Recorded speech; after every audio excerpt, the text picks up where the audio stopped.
to the cloud. And now, Mariam, you can please start presenting your.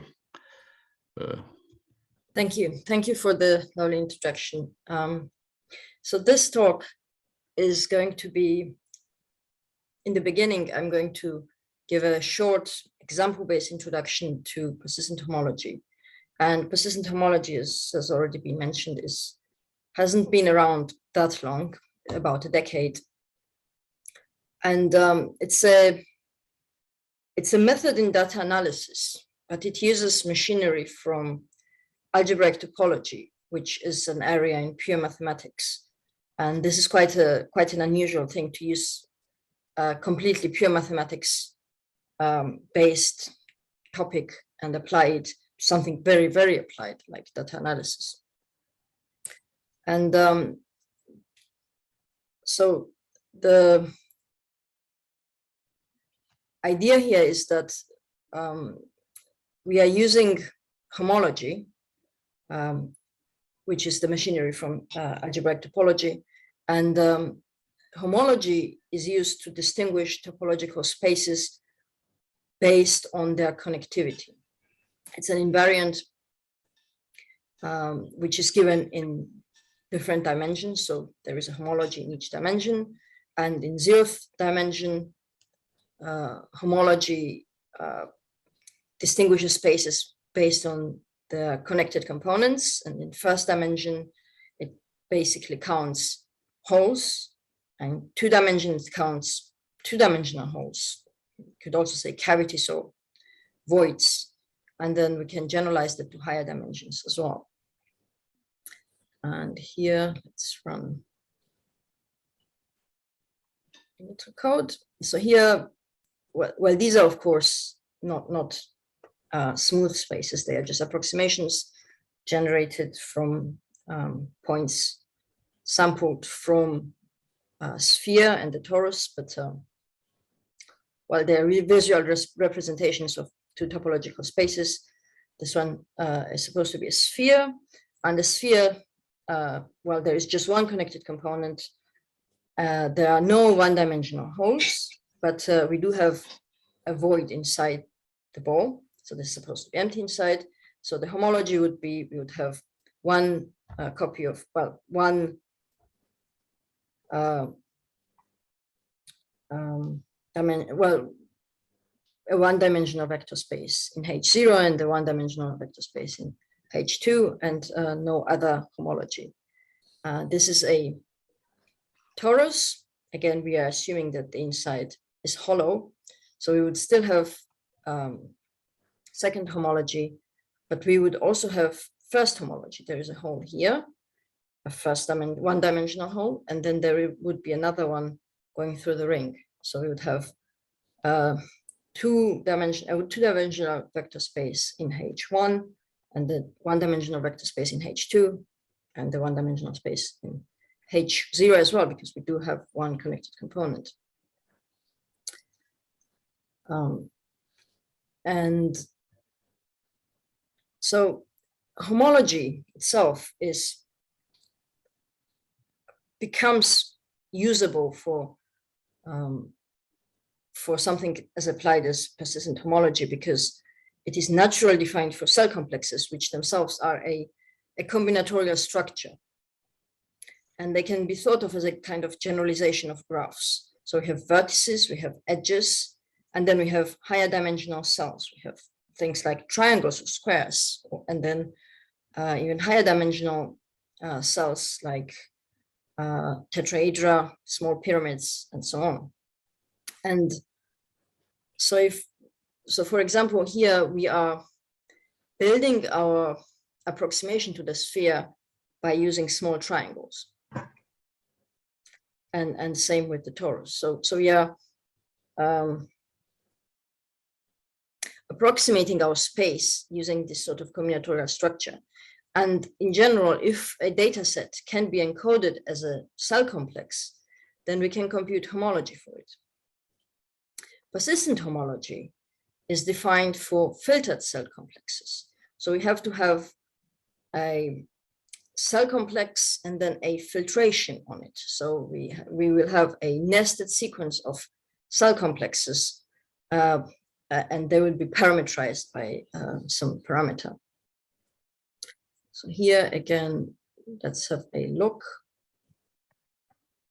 On the left, we can see a smooth case. So we are looking at this space, the torus. Here on the right of this image, you can see my mouse, yes? Yes. We can, yes. Yes. So on the right here, we have the full torus, and here if we chopped off the top of it and then chopped off more of it and more.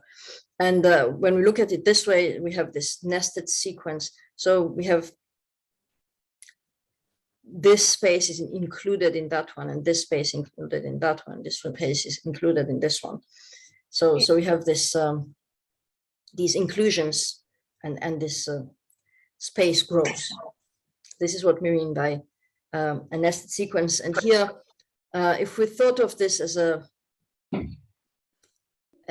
height, so well, we could think of this torus as embedded into a 3 space, and then this would be the z direction, and then we could take the height, the coordinate in the z direction to be the parameter, and so this would be the filtration would be dependent on this height here. So that would be the parameterizing this.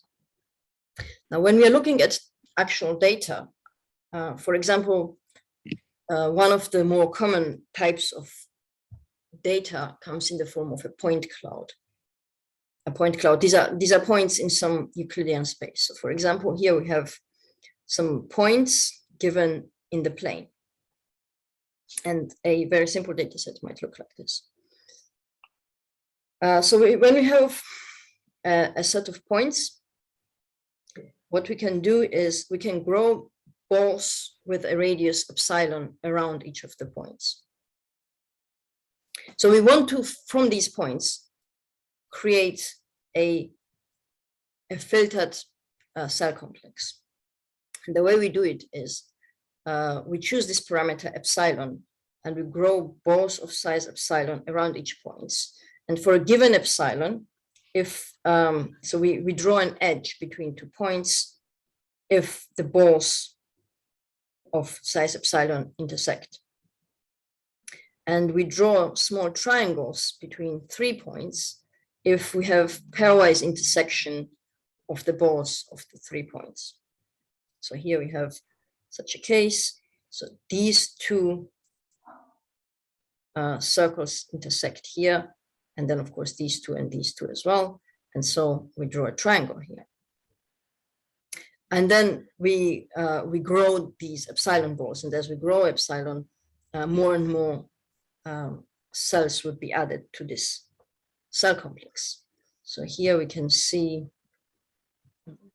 this. Let's start with a small parameter. So we have points, 5 points in this case, and then we choose a small radius, 0.5. We grow balls around them. Here, none of them intersect, so we are not connecting anything. As we grow the parameter,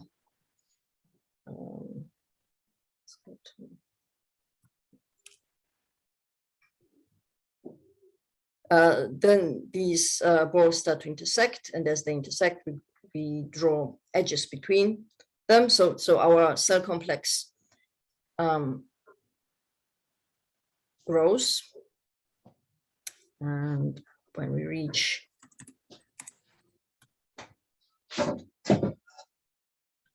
at some point there, all of these become connected. And so, for example, we can appreciate that now we only have one connected component once all of these vertices have been connected, while we started out with 5 connected components because we had 5 separate points. And what happens as well. So here we have a cycle. A cycle has been established. Once we have connected all of the vertices, we have a cycle inside, but once we really grow the epsilon balls, what will happen is there will be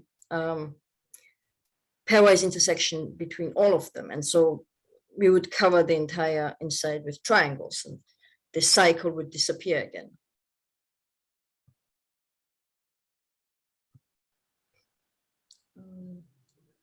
Let's look at a,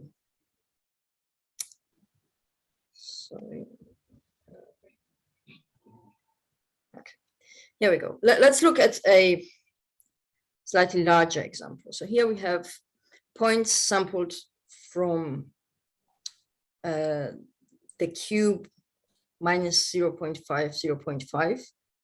0.5, between minus 0.5 and 0.5, but then we normalize them to have unit length. Therefore, we are ending up with points on the sphere. And we have 100 points, and we are sampling these points from the surface of the sphere. Now, the whole point here with the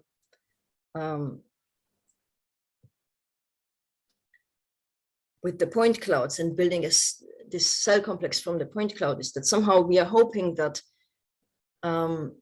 these points are not random, but rather we are trying to discover the shape of the space that our points are sampled from. And so we are assuming a priori that our points are sampled from some interesting space, and we are trying to discover the shape of the space we are sampling from, rather than, I mean, the points themselves are just points. They a priori do not have interesting shape themselves. So here we are calculating something called a persistence diagram for these points. So we are doing what I explained before. We are growing these epsilon balls. We are building this nested sequence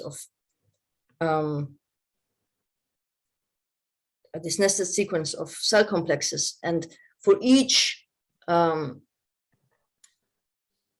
of the parameter, we are calculating the homology of the cell complex at that parameter.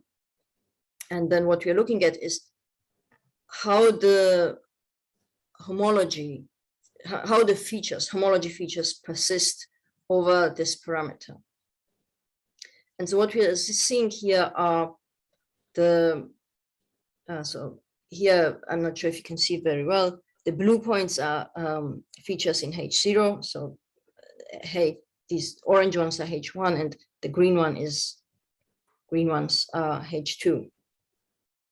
And what we are recording is for which parameter a feature in H0, for example, appears, and for which parameter it merges. So for H0, and in the beginning, we have 100 points. Therefore, we have 100 connected components, and they all appear for radius 0. So this is not about, these are points that are stacked on top of each other here. And they, as the parameter increases, they merge. So we say they die. So there are a lot of points which merge, and then there is one point that still exists after that, because we still have one connected component. And this point is far from the diagonal, which means it exists for all of these parameters. So here we say birth and death, meaning, so these are values of the parameter. This is the value of the parameter when a feature appears, and this is the value of the parameter when the feature merges, dies. And we have some features in H1 because as we grow these balls, some cycles will form, some of them not necessarily very large, and they die quite quickly. We can see this by the fact that they are close to the diagonal. And then we have that after some parameter, after the parameter has grown to a certain point at around 10, a feature in H2 is created. And this feature persists for quite some time, because this is quite some distance away from the diagonal. And in fact, if we sample more points, let's see how well we can compute this. If we sample more points, so we are now sampling 200 points from the sphere, and if we recompute this diagram for 200 points. There we go. What you can see is that this point grows further from the diagonal, while the H0 and H1 points stay close to the diagonal. In fact, we have here 2 more green points, very small ones that are very close to the diagonal as well. But in some sense, we want to say that points close to the diagonal are more noise or closer to noise, whereas points further from the diagonal reflect the features of the underlying space, the space that we are sampling from. So we are assuming something called the manifold hypothesis. We are assuming that our points are sampled from some interesting space. And in this toy example, of course, they really are, because that's how I designed the points. So just a bit of theory here. So when we have point set from Rn, we grow these balls. So we have this, so PR, this complex is this, these balls grown around each of the points of radius R. And so what we are looking at then is the homology for each of these cell complexes. So for each radius R1, R2, and so on, we have a cell complex PR1, and we are looking at the homology for that cell complex. Now, the homology, as I said, is appears in each dimension. So we would have H0 and H1 and so on. But for simplicity, we just look at the homology. Yeah. And generally, these would be groups. But for computational purposes, we really need these to be vector spaces. And in fact, we finite dimensional vector spaces over finite fields. And so what we get is this sort of a structure. So we have vector spaces with linear maps between them.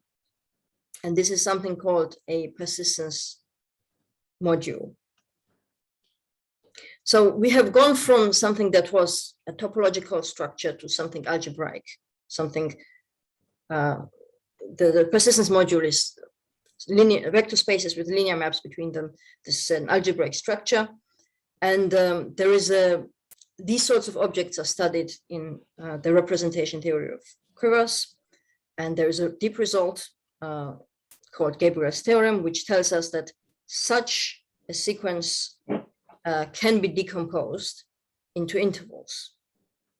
So no matter what sorts of vector spaces and what sorts of linear maps we might have, we can always write this sort of module as a direct sum of intervals, where an interval looks like this. So we have a single copy of a one-dimensional vector space, so the field itself, and we have identity maps, and we start at some parameter, and then we have identity maps up to a certain parameter, and outside of that interval, we have zeros. And so this sort of structure would be a direct sum of these sorts of things. And then what the persistence diagram is really recording is so birth and death basically means so it looks at each of these summands and then it records at which point the vector space appears for which parameter and for which parameter it dies, turns to 0. And then this sort of information has the interpretation that these intervals directly correspond to these homological features in our space. Yes, so the points in the diagram correspond to the indices of the start and end of this interval. So now let's look at another sampling of 200 points from the sphere. And as we can see, the diagram here looks very similar to the one before. It's not exactly the same, but it looks very similar. because we are again sampling 200 points, they're normalized, and we have a diagram that isn't exactly the same because these are random points, but looks very similar.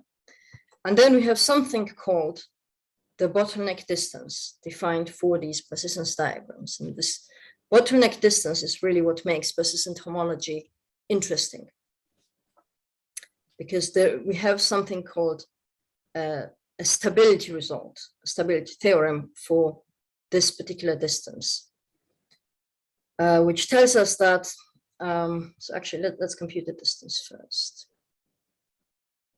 Well, it's some number, it might not tell us much, but what we know theoretically about this distance is that if we have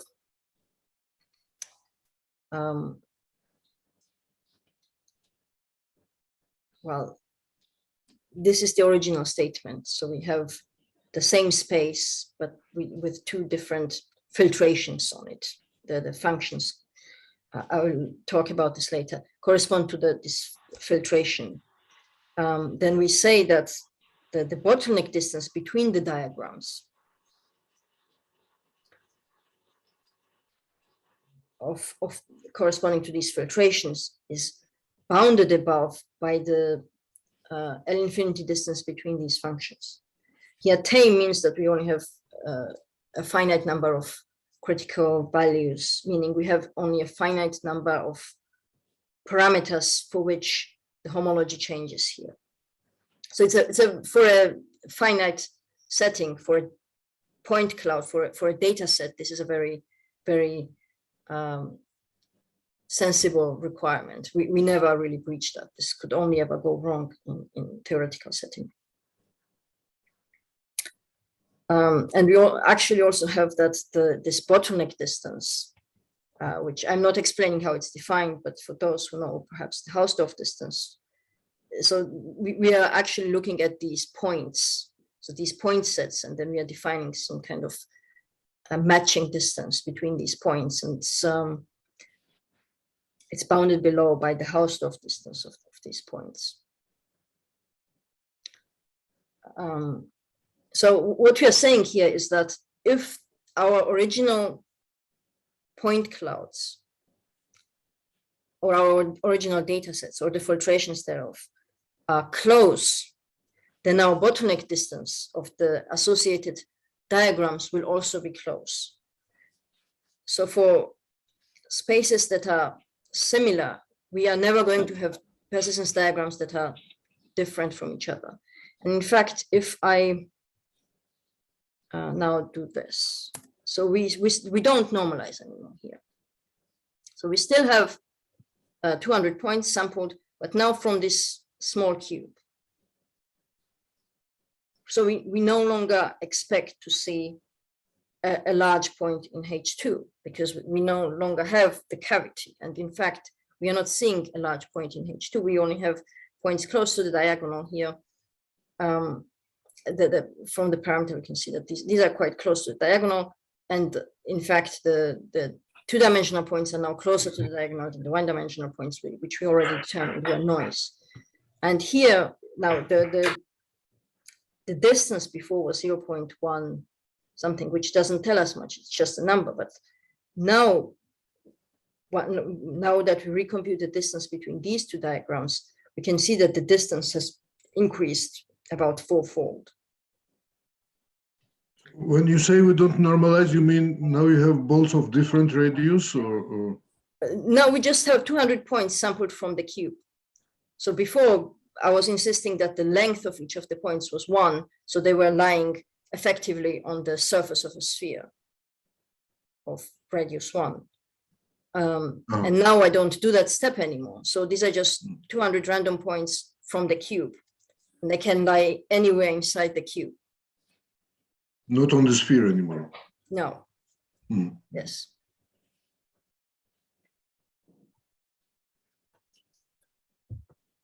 Yes. So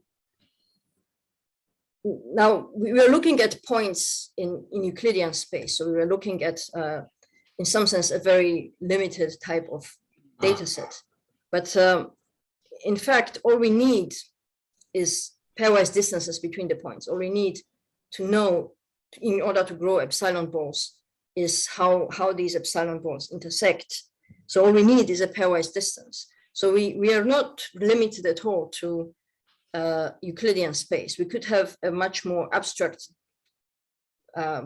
data set of some points with some custom metric, for example, a graph metric. So we have some vertices, and then we have some edges between them, and we have basically we define the distance between each of the two vertices to be the graph distance, graph metric. So for example, the distance from here to there would be 2, the distance from here to here would be 2, distance from here to here would be 3, and distance from here to there would be 4, because we would need 4 edges to traverse. So a simple graph metric. And again, as long as we have any sort of, as long as we can define pairwise distances, this do not have to be at all Euclidean distances. We can still use the same algorithm to calculate these persistence diagrams. In fact, we can use this algorithm for far more general data sets. For example, we can use it for images. We can think of images as a cell complex in the following way. The cell complex itself is this rectangle, and each of the cells is the little square. So each of the pixels is a cell of our cell complex. And the filtration is given by the grayscale value. So here we are looking specifically at grayscale images. And grayscale images are given by each pixel has a value between 0 and 255. 255 corresponds to white, and 0 corresponds to black. And each of the grayscale values is a number between 0 and 255. And so what we can do is use that value, the luminosity of the pixels, as a filtration value. And so for each value between 0 and 255, we will have a subset of the pixels below that value. So a sub-level set of the luminosity.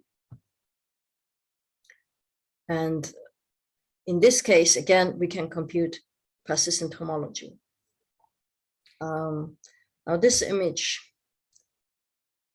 may not be as easy to interpret. So here we have some points in H0, which, yes, we start out with some. So we now have this strange situation where, yeah, we again end up with one connected component, because once everything has filled up, we can interpret this as so we can understand what this is doing. It's much more difficult to say how these H1 points appear and how they disappear. And this is often the case with a real life data set. We can't always interpret these sorts of persistent images, persistent diagrams just by looking at it. So just by looking at this persistent diagram, I wouldn't necessarily know that it came from an image like this. Whereas before, when we were looking at the toy examples, and I looked at this point in H2, I could somewhat deduce that this must have come from a sampling from a sphere. But here again, knowing that this bottleneck distance exists means, and that it satisfies this stability result, means that even though I cannot interpret these images by eye, I can rely on the stability result to say interesting things about the space that I am analyzing. So here, I already hinted at this idea of the sub-level filtration. So whenever we have a cell complex, if we can define a scalar function on this cell complex, so a scalar function, meaning, so for each cell of our cell complex, we have to each cell we attach a real number. then we can filter this cell complex by the sublevel sets of this function. We can think of the sublevel sets as subcomplexes of our complex, and then we can filter our cell complex. Is it something related to Forman's discrete Morse theory or something? Yes, it is. It is very much related to discrete Morse theory. So here is a very simple situation like this. So here we are essentially filtering an interval. So we have a function from an interval to R, and I think the filtration happens this way. So it's 0 to 300 going that way. And so for this level, so below this level, one connected component appears at this point, which we can see here. And then another connected component appears at this level, which we can see here. And then that connected component merges with the other one at this height, which we depict here by the fact that this bar ends here, it dies, is what we say. And then the other connected component dies here and merges with the entire thing. And then one connected component continues forever. And the whole thing can then be depicted as this diagram, in this persistent diagram in this form. And in this one-dimensional case, all we are looking at is minima and maxima of this function, and the minima and maxima of this function exactly correspond to the births and deaths of these points in the diagram. And in the two-dimensional case, we would have minima and maxima and saddle points, and these would correspond. So minima and saddle points would correspond to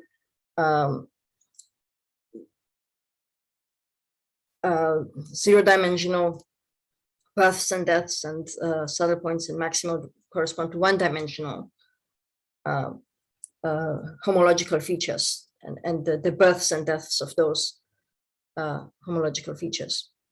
So for this case, we would only have zero-dimensional homology. We would only be looking at connected components. And for the two-dimensional case, we would be looking at zero and one-dimensional homology. So what was right? So, and as I said, with this sort of sublevel filtration, we can filter images, for example, among other things, by using the image value, the luminosity as our function, as our scalar function. However, that is not the only way that we can filter images. If we have, instead of grayscale images, if we have black and white images, for example, this is supposed to be a voxel image, a three-dimensional image, which is, so we are now approaching the actual application. So if we have a three-dimensional image like this, which is a black and white image, so we have some black points we can again think of these as so we can think of the pixels, the on pixels, the black pixels or the white pixels, depending on the choice, as points in a point cloud. And then we can go back to the first example that I was looking at of balls grown around points in a point cloud. And so we can analyze black and white images in the same way that we can analyze a point cloud. Like this. And again, we can compute persistence diagram for it. And here, all we are looking at really is that we start out with 10 points, I think. Yeah. And then these points, they're all born as soon as the radius is 0, and then they merge until there is just one connected component left. And for some reason, at some point, some one-dimensional feature does appear, but it's very close to the diagonal because it's mostly noise. These are just random points. Now let's start to look at the actual application. So in our application, we were looking at scans of lungs like this, of COPD patients. COPD patients, this would be people with, for example, asthma and related conditions. And these were CT scans, which were then analyzed by the medical team who are doing the research, and they extracted the bronchial trees, the airways, from these lungs. So this image, this is a colored, sort of simplified depiction. This is not the original image. The original images were these huge voxel images, black and white, three-dimensional images, which I was trying to hint at here. And they were very difficult to look at. They were very large and you could barely rotate them. But what they did was they extracted these trees. This is the original image. So this is what the extracted bronchial trees actually looked like. And then on top of that, they also extracted, using a proprietary software, the midlines and branching points from this tree. So here the colored tree is overlaid over this bronchial structure. The coloring just depicts the depth of the tree, by the way. This is just to make it easier to see what the tree is. So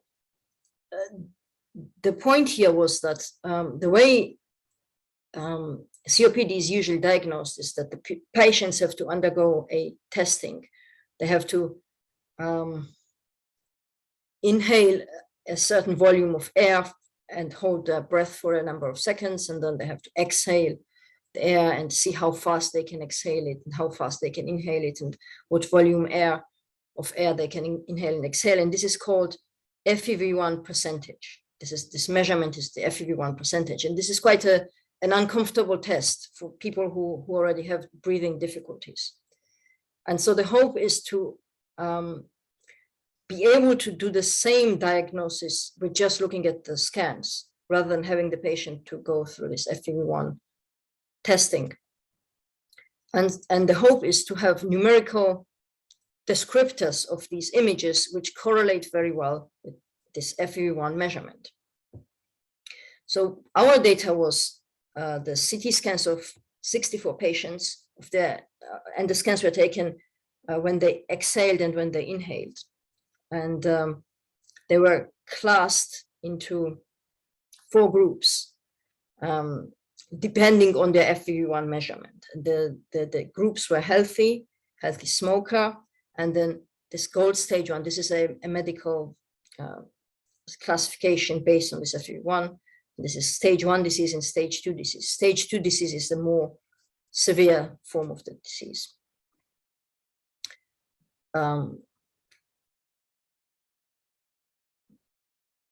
Okay, so as I was saying, we had expiratory and inspiratory scans. And these, as you can see, the expiratory scans look smaller. And it's not because the actual bronchial trees are smaller, it's because the CT scan is only so precise. You can only subject a living human to a certain amount of radiation. And so the image only picks up airways of a certain width, of a certain thickness. And when the airways are filled with air, they are thicker, and so you see more branching. But in fact, these are only a small subset of the actual lungs. The bronchial trees are supposed to fill out so that the actual bronchial trees go all the way to the boundary of the lung. But we only see a small subset of it in the scans. And so what we did with these scans was to look at 2 types of filtration and calculate persistent homology based on 2 types of filtration. The first one was to choose a direction and then slide a perpendicular plane to that direction. So here we are seeing the plane T, and this is slid in this vertical direction. And what the persistent homology is encoding in this filtration is how these branches appear and how they merge with the rest of the tree. So the encode intervals BD, where a new branch appears, is born at height B and merges with the rest of the tree at height D. And the second type of filtration that we did was we thickened the entire branch. So this is similar to the growing balls, right? But we are now thickening the entire tree. And as we do that, branches that were close together, well, this is a tree, so there are no loops in this tree. But as we thicken the branches, these branches will actually start to merge. And in fact, we included the image of the lumen, the boundary of the lumen, the boundary of the lung in this filtration, so that we could look at cavities as well. So once we thicken this, and I unfortunately did not have that image, and the actual wall of the lung, they eventually touch each other and form cavities. So in this case, the homology was, the persistent homology was encoding these intervals B, D, where a new cycle of void was created at thickness B, so thickness of the branch B, and was then destroyed, was filled in at thickness D. And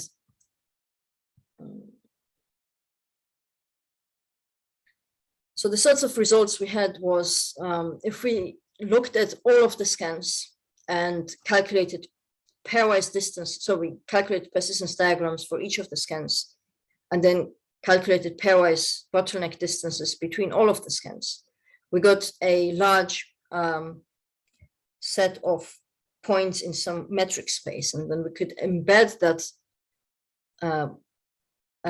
distance matrix using multidimensional scaling into 2 dimensions. And then we colored this by, so we divided our 4 groups into 2, into healthy and healthy smokers on the one hand, and COPD patients, so stage 1 and stage 2 together into the other group. And what we could see was that these 2 subsets did occupy different areas of space. So there was some intersection, but for example, these 2 points were healthy smokers, so that there was also a gradient there. And even more distinct were inspiratory and expiratory scans. So if we calculated the same thing for the inspiratory and expiratory scans, there was a very clear separation between them.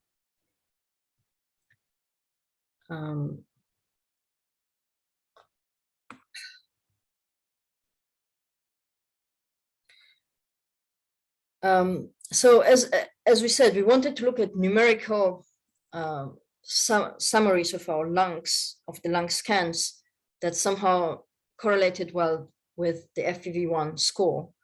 And the FEV1 score was, well, we had the separation into these 4 groups based on the FEV1 score. Now, we are not the only people who are looking at these sorts of numerical summaries, and there are, in fact, some sorts of numerical markers, descriptors that are already used for these scans. And the sorts that are commonly used are, for example, the volume of lumen, so the actual number of on pixels, voxels, black voxels in the image, basically, and emphysema score.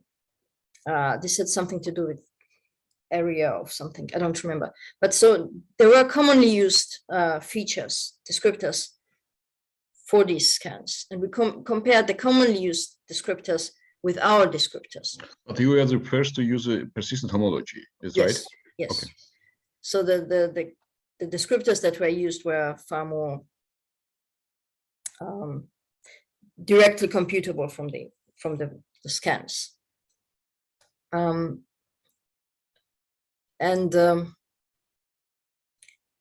What we can see here is that in these box plots, so the top ones, A and B, are our descriptors, and C and D are the commonly used descriptors. And our 2 descriptors separate the 4 groups better than the existing ones. And here you can see this in the box plots. Here, for example, the moderate is fairly clearly separated from the other 3 groups. And here, if we didn't have the healthy smokers, then these 3 groups would basically be separated. and we also did, so these were the box plots, but we also calculated the p values and the ks scores.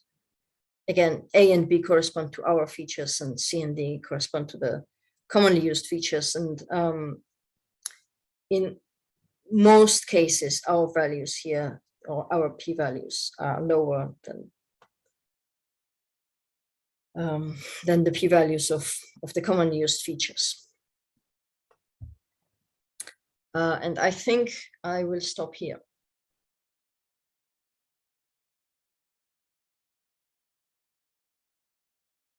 Thank you for listening. Shall I stop sharing? So,